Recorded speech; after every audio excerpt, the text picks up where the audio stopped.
Don Ricardo Puerta es un analista sobre temas migratorios, un experto en este tema. Don Ricardo nos acompaña también unos minutos aquí en el noticiero. Don Ricardo, después de escuchar el testimonio de doña Jessica, ¿qué opinión tiene sobre esto? Es impresionante los testimonios de las personas que están en el TPS, que es un grupo de hondureños que empezó siendo 118,000 en el año 1998-99 a raíz del Mitch, y por 13 renovaciones seguidas, las primeras por 12 meses y las otras 9 por 18 meses, han tenido un desarrollo y una inserción en la sociedad norteamericana que es ejemplar, al extremo que muchos de los indicadores sociales y económicos que tienen superan a la media de Estados Unidos, incluyendo a la población blanca. No solo estoy comparando la población de hondureños con otras poblaciones minoritarias, sino toda la población de Estados Unidos. Y además de eso, el ejemplo que están dando de ciudadanos útiles, de emprendedores, de empresarios que crean oportunidades de empleo, de tener hijos que son ejemplos también en la comunidad. Y cuando hablo de la comunidad estoy hablando de la sociedad civil, de las iglesias, de las organizaciones comunitarias, deportivas, ecológicas, las organizaciones que se dedican a proteger derechos humanos.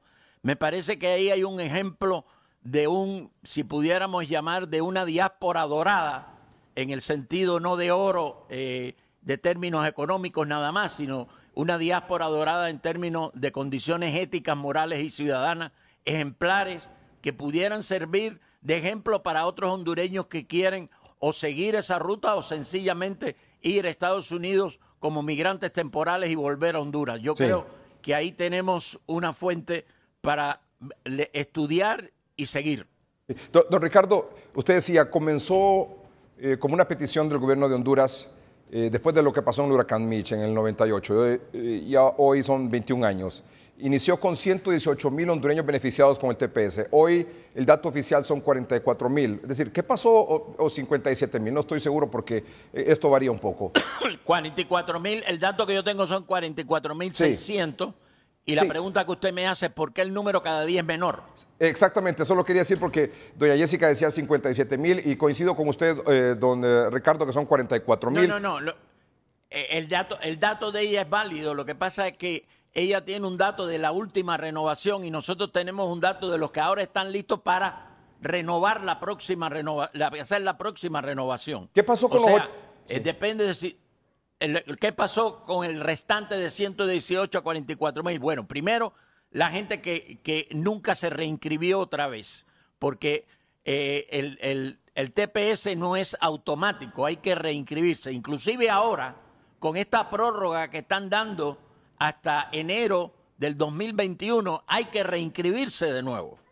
Así que las personas que no se reinscriban, ya no hay oportunidad de volverse a reinscribir, porque no hay oportunidad de reinscribirse. Usted nada más que puede estar en la lista inicial y mantenerse. Ese es el primer punto. Segundo punto, la gente que volvieron a Honduras, la gente que se murieron, la gente que cambiaron el estatus migratorio. Ella está hablando de tener una situación permanente que puede ser la residencia. Bueno, hay gente que ya ha optado por eso. Hay gente que tiene unas visas que ya no son de TPS, sino asociadas con un empleador específico. Y ese tiene un estatus permanente de migración también. O sea, no podemos hacerlo por razones de tiempo, pero los tepecianos tienen 24 opciones distintas para convertirse en una situación migratoria superior a la que tienen. ¿Como casarse? Decir, ¿Casarse? Sí. Si un hijo entra en el ejército de los Estados Unidos, le dan privilegios a la familia. El hecho de la misma señora que tú entrevistaste, que me parece una líder de la comunidad, está hablando de un hijo que ahora es votante. Ese hijo nació en Estados Unidos y le puede dar la residencia a ella por ser ciudadano norteamericano y eventualmente en 3 años o más poderse convertir ella en ciudadana. O sea, lo que hay que hacer es no dormirse en la situación que está, sino optar por las opciones reales que se tienen. Cada caso hay que estudiarlo y eso sería mejor que lo consultaran o con un abogado pro bono. Pro bono quiere decir que te está dando esos servicios de gratis o con un abogado que tenga una tarifa razonable, que lo hacen muchas veces también por razones humanitarias. Don Ricardo Puerta, usted menciona que son hasta 24 opciones para que un hondureño beneficiado con el TPS pueda acceder a una estadía permanente. Pero el próximo año es un año político en Estados Unidos. ¿Qué repercusiones ¿Qué repercusiones podría tener esta cuestión política, partidista, presidencialista en Estados Unidos en el TPS? Bueno, mira, ha señalado un punto que no es aleatorio. Eso me parece que lo que está planteando, el punto es el siguiente. Las elecciones presidenciales en Estados Unidos y de término medio, y voy a explicar después lo que significa término medio, son el 3 de noviembre del año 2020. El 3 de noviembre del año 2020. En esas elecciones sale a elección toda la Cámara de Representantes, que son 435 miembros, y un tercio del Senado de Estados Unidos, que voy a poner 33, que son 100 senadores. La Cámara de Representantes trabaja por distritos electorales, por número de votantes. Y en el caso de los senadores, porque el poder legislativo de Estados Unidos es bicameral, a diferencia del de Honduras, que es unicameral. O sea, aquí nada más que hay un Congreso. En Estados Unidos hay una Cámara de Representantes y un Senado. La Cámara de Representantes en estos momentos está dominado por los demócratas y el Senado está dominado por los republicanos. Eso es resultado de las votaciones anteriores.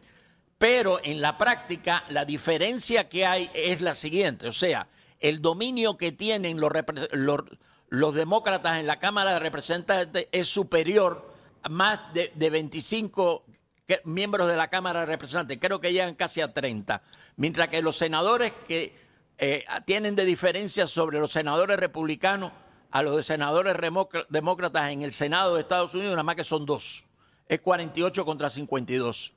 En ese sentido, ahora viene la sustancia de la pregunta tuya. Cuando sale a elección todos estos puestos en noviembre 3, ahí viene un problema interesantísimo que sucede en la política norteamericana. El problema, el asunto migratorio no es un asunto de gobierno federal y gobierno central. Eso se lo han dicho algunos de los consejeros a Trump, pero Trump insiste en mantener eso a nivel del gobierno federal como una parte de su campaña política. Realmente el asunto migratorio está más a nivel local, a nivel estatal, a nivel de municipalidad, que en Estados Unidos le llaman condados, y eso hace que la relación de migrante, de pesiano, con por ejemplo, con su empleador, es mucho más importante que muchas cosas que suceden en Washington. Eso no quiere decir que hay que bajar la guardia en Washington, porque en Washington se hacen las leyes federales. Y en Washington también está el Tribunal Supremo de Estados Unidos, que entre paréntesis, esta decisión puede ser cambiada por el Tribunal Supremo de Estados Unidos en el intervalo que va de aquí a enero, y eso hace que la decisión tome un nuevo rumbo legal. Yo anticiparía que a medida que nos acercamos a las elecciones de Estados Unidos en noviembre 3 del 2020, va a haber más intentos reales, que ahora parecen un poco difíciles de lograr, más intentos reales de sacar una legislación bipartidista, en el sentido de que sean proyectos que estén simultánea y en comúnmente apoyados tanto por el Partido Demócrata como el Partido Republicano. Es verdad que el Partido Demócrata tiene una posición más promigrante que el Partido Republicano, pero esa imagen nos viene por el hecho de que el presidente de los Estados Unidos tiene una campaña abierta personal, que ya es una cosa obsesiva, en contra de los migrantes. Pero gracias a Dios Estados Unidos tiene una legislación, una institucionalidad, una división de poderes legislativo, el que hace y quita las leyes. En ese sentido, Trump no es que esté haciendo trampa, pero se ha ido de lado, por así decirlo, se ha ido por la puerta de la cocina, en el sentido de que como no puede cambiar las leyes migratorias, ni la tradición, ni la historia promigante de Estados Unidos, está cambiando el trámite de la ley. Y el trámite de la ley en este caso son básicamente dos permisos que hay que tener los tepecianos. Un permiso de visa, que lo da en el sentido de decir, puedes trabajar con el empleador que tú quieras, y un permiso de no deportación. O sea, mientras que tú tengas un permiso vigente para trabajar con un empleador, a ti no se te puede deportar porque no eres carga pública, porque estás pagando impuestos, porque no tienes antecedentes penales, porque a lo mejor eres inclusive un miembro activo y un miembro significativo en la comunidad donde tú vives, aún entre la gente que no habla español o que no habla inglés. O sea, no estoy hablando de que el individuo, el hondureño, sea líder dentro de una comunidad latina, no sé, creo que el hondureño sea líder en su iglesia, que a lo mejor es una iglesia que a pesar de que tiene feligreses latinos, también tiene feligreses de habla norteamericana y otros grupos como los chinos, los asiáticos, los hindús, etcétera.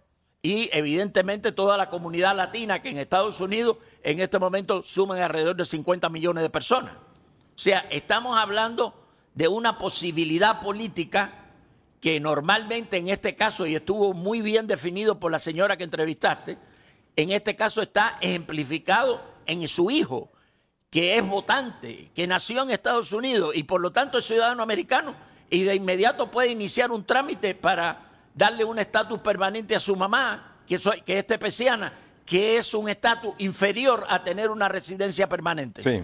Entonces, brevemente, por favor, don Ricardo Puerta, para ir concluyendo. Cuando termine este plazo, es decir, el 4 de enero de 2021, ¿qué va a pasar? Los beneficiados con el TPS vienen de regreso a Honduras. Algunos de ellos van a lograr tener su residencia permanente bajo cualquier opción de las 24 que existen, como usted lo mencionó, o se quedarán de manera ilegal. Bueno, el que no se aproveche de una de esas 24 opciones cuando llegue el 5 de enero del 2021, evidentemente es sujeto a deportación. Sí, así es la cosa. Por eso el mensaje, es... Vaya, yo sé. Perdón. El mensaje está clarísimo. O sea, sí, aprovéchate de aquí a enero 4 del 2021 para cambiar tu estatus migratorio a un estatus permanente. Si no puede residencia, una visa que esté asociada con un empleador. Si no es esa, el hecho de que a lo mejor tienes un hijo que está en el ejército y todavía no te has aprovechado legalmente hablando de los privilegios que tiene un miembro del ejército para sus familiares, sea latino, haya nacido o no en Estados Unidos. El hecho de que esté activo en el ejército le da derecho a una serie de privilegios extraordinarios. Sí. Bueno, esperemos que ocurra eso en la mayoría de los casos. Gracias, don Ricardo. A la orden siempre. Gracias, don Ricardo Puerta, es un analista y experto en temas migratorios.